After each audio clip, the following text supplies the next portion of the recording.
that they parade around called 7 mountains, that the church must take over entertainment, take over politics, take over government. And that is why the confusion that happened during the election happened. That confusion exposed the church. All these false prophets that paraded themselves all over Nigeria, they started by saying Tinubu will not win. Then after they declared him winner, they now say he will not be sworn in. They now say on the day of swearing in, he will be arrested. And Obasanjo has prepared soldiers to take over government. Nonsense.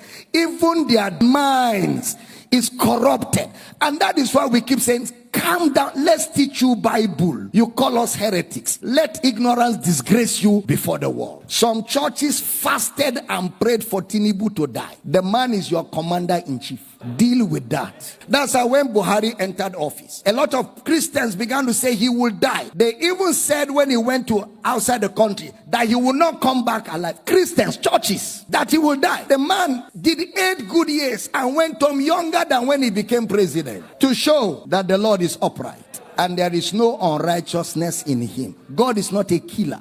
And with these false prophecies, they have destroyed the faith of many people. Because many people fasted and prayed sincerely that Tinubu should die. And their God traveled. So now if you ask them to pray, they are not sure God will answer. They have eroded their faith. They have shipwrecked their faith because of lack of understanding that there's a difference between the kingdom of God and the kingdom of this world. How many of you remember I told you that this thing, God is not involved? Did I tell you that? It's a contest. It's a competition amongst men. And in a competition, men set the rules. In a competition, men draw the borderlines. In a competition, men judge the competition. And in a competition, men announce the winner of the competition. True or false? Anything that a man will set the rule cannot be God. God is not a man. Your elections, the rules are set by men. Your constitution is drawn by men. It's not Bible. It's not God. It cannot be God. God does not install presidents. God does not install presidents. Men vote who should rule them. There's a process that is set by men, and men will determine who wins,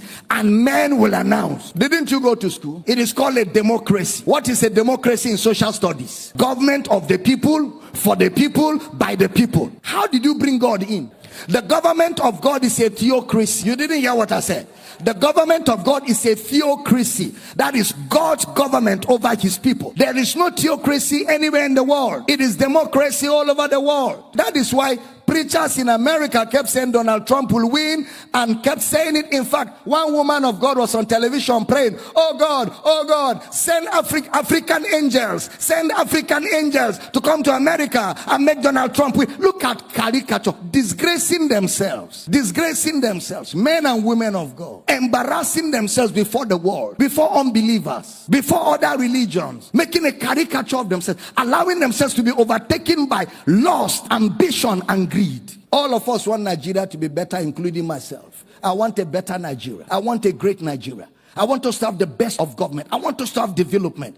I desire it so greatly. But it can never be the kingdom of God. It can never be. It is still the kingdom of men. It is still operated by men. And anything that men do can never be perfect. Anything that men are involved, anything that it is orchestrated by men, within the boundaries of men, it can never be perfect. Somebody even said that if Tinubu becomes president, we should amputate his leg. He said, amputate my leg. We're looking for him. Somebody even said he's a prophet. If Tinubu becomes president of Nigeria, there is no God in heaven. Look at that charlatan. That's a charlatan. That's what? A charlatan. Some churches, even pastors, stood on the pulpit and said, vote for this man. This man is the will of God. Let's fast and pray. How can a pastor be partisan? The pulpit is not a place for politics. The pulpit is a place, it is the pillar and the ground of the truth of the gospel. You don't use your pulpit except you don't know what the gospel is. And I don't blame them. Many of them don't know what the gospel is. They don't know what the gospel is. I remember the day my daughter was kidnapped. We are still trying to establish who kidnapped her and where she was. I was to preach that evening in Eket. I told Mama, get in the car. She said, we have not yet heard about Jael. I said, don't worry, we'll hear about Jael. I'm preaching this year. My heart broken. My body was like water. My system was totally finished. Because I love my children. My whole body was weak. But I knew I had to preach. We got in the car, we drove to Eket. When I got there, I saw the crowd. I forgot that I have an issue. I came out and preached for 1 full hour. Prayed for everybody. After I left the pulpit, the feelings came back. I entered the car, I told Mama, don't worry, it will be okay. Because we're committed to this. We stay in ministry in and out of season. Eventually, she's released. She came back home and she's still there, and ministry is still going on. I have no moral right to tell you, in spite of trial, stay in the ministry, if I can go through trial and not stay in the ministry. Sometimes you see us come out brazen like this. You don't know what we're going through too. Every one of us goes through. There's nobody that doesn't go through. There's nobody. You see me smile and I'm happy all the time. I go through things. I go through trials. But I have made up my mind. I will not create a worship center for trials. No, no, no. I will not worship trials. There is only one person I worship, and him only I serve. His name is Jesus, the lover of my soul. When I go through the fire, he's with me in the fire. When I go through the waters, he's with me in the waters. No temptation has taken you, but such as is common to man. And God is faithful. He will not allow you to be tempted above what you can handle. And he will, with the temptation, make a way of escape. Ladies and gentlemen, there will always be a way of escape. Higher. There will always be a way of escape. The devil doesn't have the final say. This is the victory. We have it that overcometh the world, even our faith. Count it all joy when you fall into diverse temptations, trial and tests, knowing this, that the trying of your faith worketh patience. Let patience have a perfect way, that you may be perfect and entire, wanting nothing. At the end of it all, you come out victorious. The devil could prolong the trial. The prolongation of a trial is still a trial of your roots. He could stretch it. You thought it will end tomorrow, and that is when it is really trying. When you are expecting the trial to terminate tomorrow, then it stretches to next tomorrow, then it stretches to next week, then it stretches to another week. Now it gets to where you don't have a timeline. You don't have a timeline. You are just walking by faith and trusting God, not knowing when it will terminate.